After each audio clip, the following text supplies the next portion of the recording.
Hi, this is Teena Hughes from buildawebsitetonight.com. In this quick video, which is tip number 15 from the 33 top website tips, I'll show you another trick for your website. Okay, let's jump over to that page and get started. Today's tip is understanding that we solve client and visitor problems. And once we really grasp that, it makes it a lot easier to understand what we should be providing. Now, many of us sell a product or a service, or we have an information site, but really everything we do is based around a question that someone has asked at some point. And that's generally because someone has a problem which needs solving. So if we think about that, then that's a great way to start providing excellent information and communicating with our followers.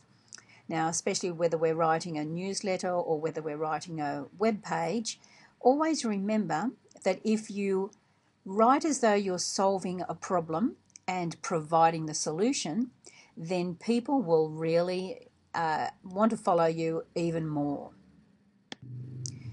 This can translate into many things. You could have web pages that are actually the name of a question. So when you're creating the web page, the question could be, or the name of the web page could be, how do I, where do I, how, there are so many ways of doing this that it's really quite powerful. So if you have a web page devoted to each how or where or why question, you'll build up new content for your website. Each page becomes new content, which is fantastic. When you've started to gather a few tips like this, few pages like this, you can actually create an introductory page so that it lists each question. And when you click on the name of the question, it would jump over to the page you've already created. So can you see that you start to build up lots of fabulous questions and answers on your site? And not only that, but people go to the search engines and they type full questions. As I mentioned in an earlier tip, people just don't type two words like red shoes or holiday or vacation Spain.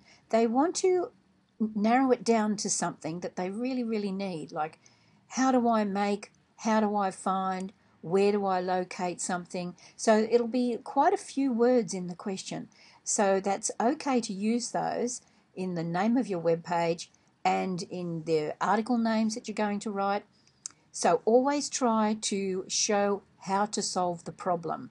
And if you can do that, then people will really want to follow you, whether they follow your blog or your newsletter, or they just like popping over to your site to see what's going on.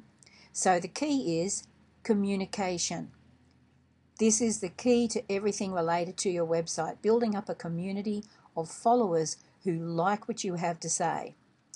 Okay, and as I've got on the middle of the page here, remember that every question becomes a topic, whether that's a web page or an article that you're going to post online, or a quick video that you make, or a slideshow that you create, or a newsletter that you write. Think about the question and how you would solve it. I hope this tip has helped you, and I look forward to hearing from you. If you've been able to try out some of my techniques, let me know how you get on. If you haven't signed up for my 33 top website tips, you can pop over to my web page. It's buildawebsite-tonight.com/33webtips.html. I hope you've enjoyed this lesson today. This is Teena Hughes from buildawebsitetonight.com. Have fun with your website. Bye-bye.